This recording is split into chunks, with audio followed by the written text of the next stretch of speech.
Now here is a twist. The twist is I am currently in my commands directory. Okay, I am in my command directory. I want to go to directory back. Not in a desktop but in my Kali directory. I want to go here. Okay, how I can do it? I can just type cd dot forward slash forward slash. This forward slash, at first the first forward slash will tell to the terminal that please lend me one directory back, and the second forward slash will tell to the terminal that please lend me a second directory back. So two commands will be executed simultaneously and you will be landed into Kali directory directly. Yeah, so if you type enter, you can clearly see that I have just moved myself from home to Kali. And if I type pwd, you can clearly see that I am now in my Kali directory. And to be honest, you can just go there again and use the same command. If you want to go 3 directory go back, 4 directory back, whatever you are there, you can just literally go and you can clearly see that currently I am in my home directory. This is a very smooth command. So this is how it works. You can again go inside the Kali ls cd desktop ls cd commands ls. Yeah, this is the current directory that we are working on. No, the thing is, uh, I want to teach you something more. Okay, so one important thing I forgot to tell you, that how you can actually remove any file. Okay, like you wanna remove it, how you can actually do it. There is a file 1.txt. uh, at first I will teach you how you can make a same copy of any file, then I will teach you how you can remove it. So this is the file file.txt, and I want to make a copy. So you can just type cp uh, file.txt, and then the you can say that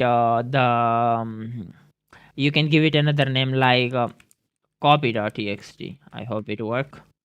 And if you ls it, you can clearly see that I have copied the same file in a current directory. That's why I didn't specify any directories. So I wanna paste it, I wanna make a copy in the same directory. You in same directory, you do not need to provide any kind of full path. Okay, you can just type the file name by giving a space. So you can see that I have a copy. If I get copy, you can clearly see it contains some lines. Now I will create another directory. No, I'm not gonna create another directory. I will teach you how you can remove this file. You can just remove this file by typing rm and name of the file that you want to perform some sort of operations. And by typing rm means remove. You can clearly see I have no copy left. I wanna recreate it. Let's do it. Recreate. Why? Because I need it for some purposes. No, I have teach you how you can remove the file, how you can actually remove the file. But remember, this command is not going to work on the entire directory that contain files. How? Let's create a directory mkdir, and after that I want to create a directory and I will name it test. Okay, so you can clearly see that my current directory contain test. Let's clear the screen. Let's copy this, move this file, move this copy file.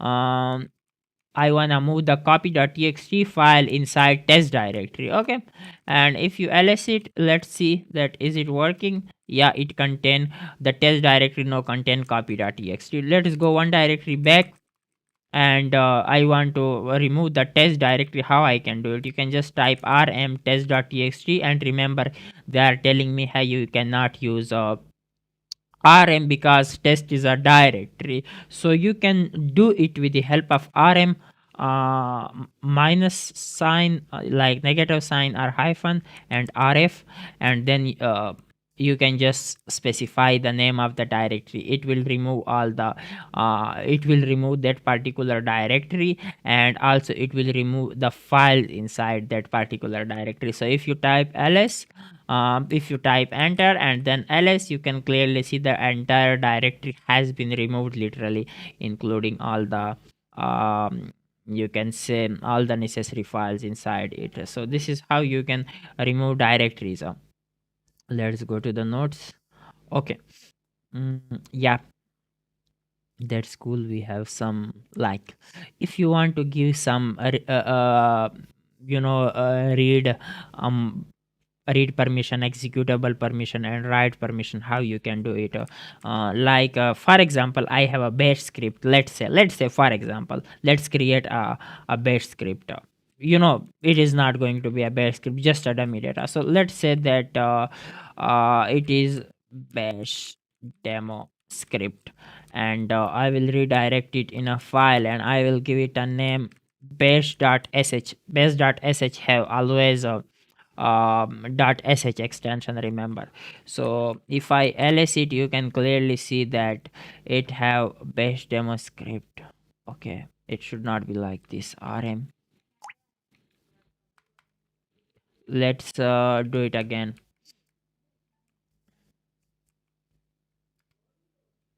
Okay, just do this in this way. um yeah, it is fine.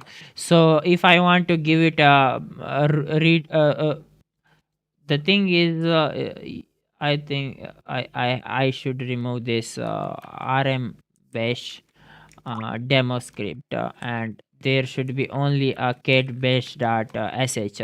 So let's put some dummy data into it. Or even though, let's go to chat gpt. Remember, chat gpt always gonna help us.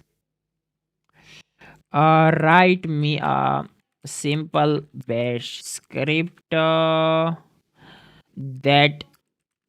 um ask how are you, and I should reply, and it also gives me some response. So just wait for it. Okay, it have created a best simple script for us. So let's copy it. After that, let's open the bash.sh file with leaf pad, and paste the script. I have literally pasted the script in this way. Okay, this is how it works. This is how it looks like. Now save it by using control s. It has been saved. And if you get the bash.sh, you can clearly see it contain a simple script. So now the thing is, I want to give it a read, write, and executable permission. How I can do it? You can just type chmod plus x and bash.sh. Now you can clearly see currently it have a white color, and the color will be changed. It is no executable. Files will be something look like this. So now you can execute it. You can just type bash and then bash dot sh name of the file, and it is asking me, hello, how are you today? Enter fine or not so good. So I will just type fine, because I'm fine, I'm really fine. And they just tell me that that's a great to have. Remember, just you do not need to write these kind of scripts, because I know you do not have base knowledge. I just did some experiment to show you how you can create executable files, so you will be able in future to execute it. You can apply the same method on python scripts too, on bash scripts too. That will be our current that will be our future topics when I will teach you bash scripting. Don't worry, um I have an entire you can call it um,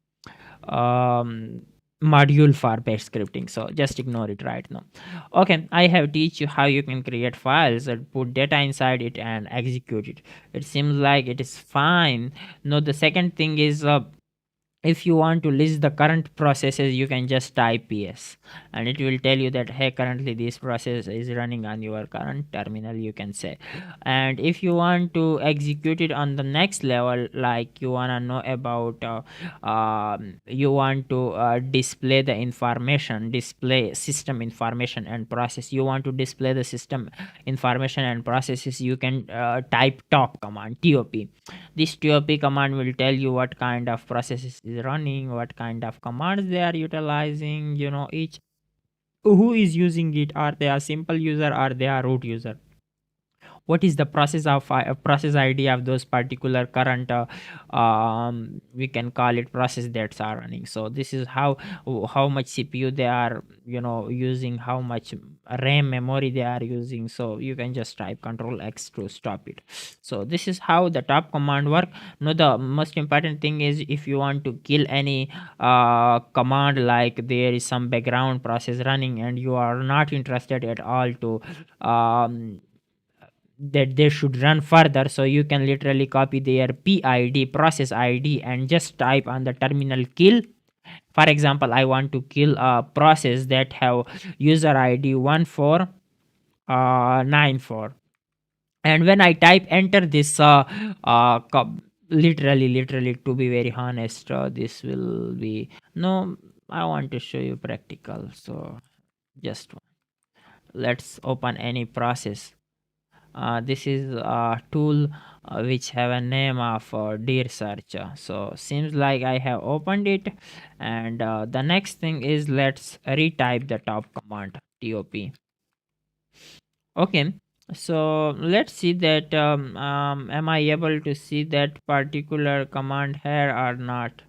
I hope so. It seems like it have genome terminal, so it's okay, leave it right now. The thing is, the important thing is you just have the knowledge how you can terminate any particular command, any particular process. So you can literally do it with the help of kill, and then you just need to provide the process ID and press enter, and that process will be terminated. And if you remember, in Windows, what we do, we just open our task manager and go to any particular task. Like for example, I want to terminate this task manager, so I can end the process and this will be terminated. The same way on the command line you can do it on Linux. I'm MasaudSec, a cybersecurity professional, ethical hacker, and penetration tester with years of hands-on experience. My passion lies in empowering individuals to excel in the exciting and rapidly evolving world of cybersecurity. Over the years, I have mentored students from around the globe, guiding them toward mastering cybersecurity, ethical hacking, and penetration testing through personalized teaching and practical insights. If you're looking to learn from someone deeply immersed in the field, you're in the right place. My mentorship program is designed to offer personalized guidance tailored to your learning needs, hands-on experience with real-world scenarios and tools, live support to help you navigate challenges effectively. You can explore more about my mentorship program and course offerings at MasaudSec.com. On the website, visit the courses section and click on cybersecurity, ethical hacking, penetration testing in one course to find detailed information about the program.